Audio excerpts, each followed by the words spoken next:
वदनी कवळ घेता नाम घ्या श्री हरीचे,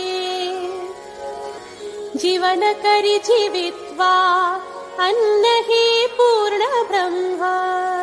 नमस्कार, स्वाद आहारावित विद्यामध्ये आपलं स्वागत आहे। आज मी तुम्हाला दाखवणार आहे कारलं फ्राय। बहुतेक जण कारलं म्हणलं कडू लागतं म्हणून कोणी खायला नको म्हणतं, पण कारल्यामुळे रक्त शुद्ध होतं आणि मधुमेहांसाठी तर खूपच चांगलं। आणि ज्या पद्धतीने मी हे बनवणार आहे फ्राय कारलं, हे तुम्ही एक चपाती अजून जास्तच खाताल। तर त्यासाठी लागणारं साहित्य आहे कारली आहेत पावशेर, आणि वाटण्यासाठी कच्चा कांदा, कच्चं खोबरं, एक टोमॅटो, आलं, लसूण, कोथिंबीर। आणि पहिलं ना आपल्याला हे कारलं हे आमसुलं आणि मीठ टाकून उकळून घ्यायचं, म्हणजे त्याचा कडूपणा पूर्ण निघून जातो। त्याच्यानंतर जे मसाले फ्राय करायला हिंग लागेल ते मी तुम्हाला दाखवते। पहिला आपण ह्याला आता उकडायला टाकूया। आता या पद्धतीने आपण हे कारलं फोड्या करून घेतल्यात आणि याच्यामध्ये तो आमसूल जेवढा मी दाखवला होता, एक 8-9 आमसुलं आणि मीठ एवढं टाकून फक्त 1 ग्लास पाणी हे एवढंच टाकायचं, जास्त नाही। आणि फक्त 3च शिट्ट्या करायच्या, नाही तर हे खूपच गाळ होतं। 3च शिट्ट्या करायच्या आणि त्याच्यानंतर आपण ते वाटून घेऊया आणि मग कसं प्रकारे फ्राय करायचं तेही दाखवते। अजिबात कडू लागणार नाही, तुम्ही पण करून बघा।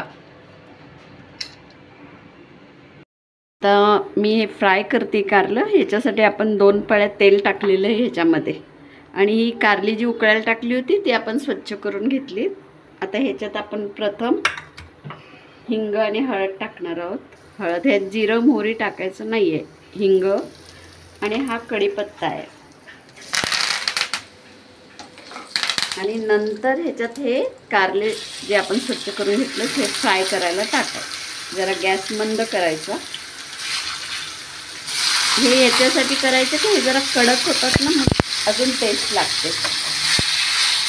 आणि हिंग, हळद, कढीपत्त्याने त्याला चव पण छान येते।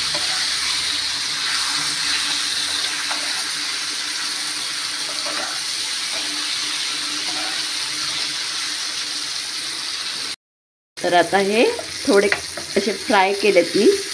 ते फ्राय केल्यामुळं काय आता थोडे त्याला कडकपणा पण येतो आणि चवीला पण छान लागतं, कारण की आपण त्यात हिंग, हळद, कढीपत्ता त्याचा पण स्वाद फार छान येतो। आता या वेळेला आपण हे मसाले टाकणार आहोत। हा अंबारीचा, मी तर अंबारीचेच वापरते। हा अंबारीचा कांदा लसूण मसाला आहे, हा मी 1.5 चमचा। आता आमच्या इथं थोडा हे तिखट आवडतं म्हणून अर्धा चमचा मिरची पावडर, अर्धा चमचा गोडा मसाला आणि अर्धा चमचा धणेपूड। हे सगळं टाकल्यावर हे जे आपण वाटलेला मसाला आहे तो फक्त मी आता इथे 2 चमचेच टाकणार आहे। आणि ह्याला आता आपण चांगलं मिक्स करायचं आहे।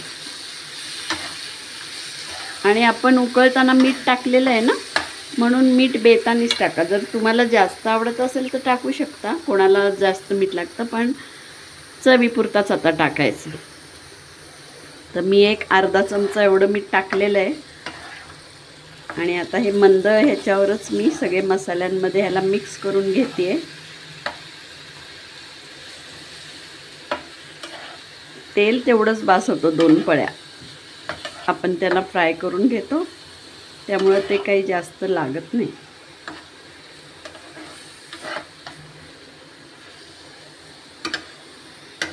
आणि वरून थोडासा आपला एव्हरेस्टचा मटण मसाला असतो ना, तो एवढा छोटा चमचा, 1-2 चमचे फ्राय करायचं। तर मच्छी फ्राय सारखं याला फील येतं खाताना। हे तुम्ही करून बघा, तुम्हाला नक्कीच आवडेल। न खाणारे सुद्धा खातील, अजिबात कडू लागणार नाही। फक्त उकळताना त्याच्यात 1 ग्लास पाणीच टाकायचं, जास्त नाही। 3 शिट्ट्या आणि आमसूल आणि मीठ टाकून उकळून घ्यायचे। नंतर थंड झालं की त्याच्या बिया, आमसूल ते सगळं स्वच्छ करून घ्यायचं आणि असं तेलात थोडं फ्राय होऊन द्यायचं, जसं मी आत्ता दाखवलं। आणि मग हे सगळे मसाले एवढं टाकायचं आणि 1-2 मिनटं फक्त ह्याला फ्राय होऊन द्यायचं अजून चांगलं।